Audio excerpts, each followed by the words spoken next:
so the change of oil is pretty straightforward. It's just like anything else. You're going to need a filter wrench. I usually use one like this. It works pretty good because you can get to it. And then you're going to need a 14mm wrench on the Kubota ZD1211. The other thing you're going to need is a pan. And then this machine requires about 4.1 quarts of oil. So I got some diesel oil, Kubota diesel oil that we'll put in here. And some new filters, and that's it.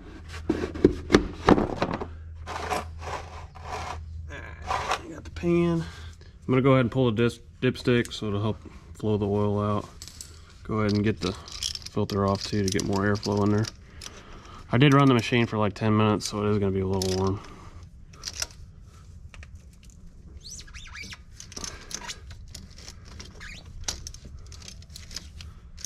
Kubota was nice enough to put this bracket here and put some angles on it so when the oil dripped on there, it does go in the pan. A lot of manufacturers don't think about stuff like that, so we appreciate that.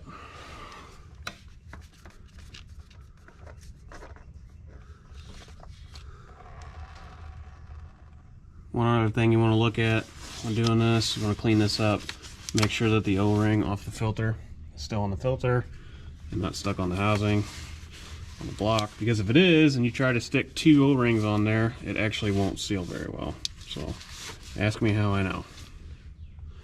Real quick, one thing I'm noticing on the factory filter is there's no numbers on it, nothing. It's got this M20 on there, but here's my new one and it says oil filter on it, and just at a glance I've noticed that it's exactly the same. The O-ring's the same, it does have that M20 in there, but the housing is the same. But here's the information on it if you're needing this.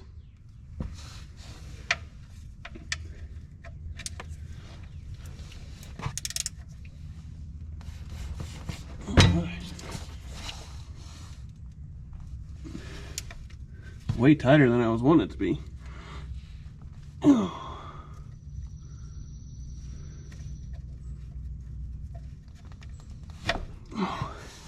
That was extremely tight. I don't know who put that on there, but I'm not a big fan of them. All right, you ready? Oop.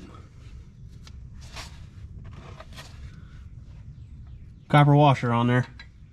So it's always a good practice to check your drain plug. A lot of engines have actually a magnet on the end of these drain plugs, and then you can see how much metal it picks up. This one doesn't actually have it, but on inspection I'm not really seeing any metal chunks on here. Not that they'd be stuck to it anyways, but being that it is on a low point, sometimes it'll push it out on there. It does have a reusable copper gasket on here, so that's good. Just want to make sure that that thing's not completely disformed and it's going to seal again, which after inspecting it, it looks fine. So everything here checks out. So one other thing you can do is you can go ahead and open up the cap on the top to let more airflow into the engine so that all the oil can get out. Obviously this one's got some crud on it, so we need to clean that off, but just make sure nothing gets in there while you're waiting. All right, so the oil seems to be done draining out, so we'll go ahead and stick the plug back in. Be sure to tighten it down. It's never a good thing when you add oil to a machine and then it starts running out and running around your feet. So you don't want to over tighten it. Snug it. That should be good. And you're going to want to clean up the bottom of it so it's not burning any excess oil off it, and so you can see if it's leaking. So that's clean. So I went ahead and pre-filled my filter about halfway up and then took a little bit of the excess oil I spilled on there and put it on the gasket. It's about 50-50 if you want to do that or not. Some people say it's good for the engine, some people say it's bad. I've always had good luck with it, so I continue to do it. But I always just pour about halfway in there, get it all nice in the filter there. You don't want to fill it all the way up on a filter like this, because when you go to put it on with the filter being sideways, it will spill all back out.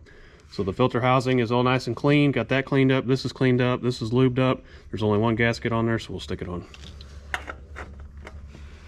Be sure not to cross thread it. You want to hand tighten it. I always get it snug to the engine by hand.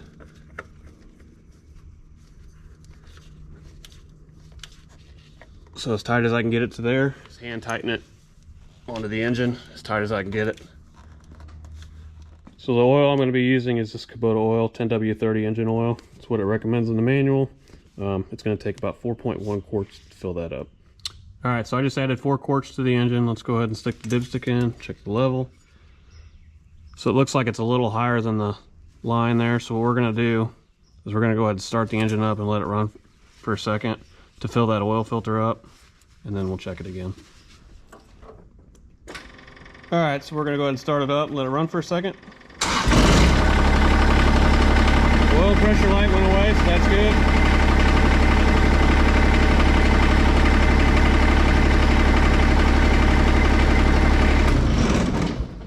Go ahead and shut her down. Let her sit, let the oil settle back down in the pan, we'll check it again. While we're waiting for that oil to get back down in the pan, I'm gonna go ahead and take some brake clean and clean off all this excess oil. As you can see there, it's all the way to the top hash mark, so we should be good. So that's it. That's all it takes to change the oil in the Kubota ZD1211. So it's not real hard, pretty straightforward. There's like 3 steps involved. You want to drain the oil, change the filter, refill the oil. You need 3 things pretty much to do it. You need the right filter, you need the right oil, and you need the right amount of oil. Like I said, this is about a little over 4 quarts of oil. And then the filter and everything, I'll put the parts number of everything I used here in the description below. I use all Kubota stuff. I always try and use the manufacturer parts if I can find them. If I can't find those, sometimes they're out of stock. If I can't find those, I usually try and find a brand that's pretty reputable, like a Wix filter or something like that. You know, same thing with the oil. I always try and use a different, I don't always try and go and use like O'Reilly's brand oil. I always try and do a step above it and use like Castrol, GTX or something that's pretty reputable out there. This is a very expensive machine, so I want to try and keep it running. But other than that, guys, that's pretty much it. I'm gonna go ahead and grease the machine, and the blades are already pretty much sharpened, so should be ready to use it this season. So if you have any questions, concerns, or anything like that, leave a comment below. Don't forget to hit the like button, subscribe to the channel for more. I am going to be doing a review on this machine midsummer probably. We'll get some footage of me using it, and I'll probably do about 100-hour review is my goal on it. I'm going to try and do 100 hours on it. So I need about 40 more hours, so that's quite a bit of mowing, but I'll get there before you know it. Until next time, guys, we'll see you later.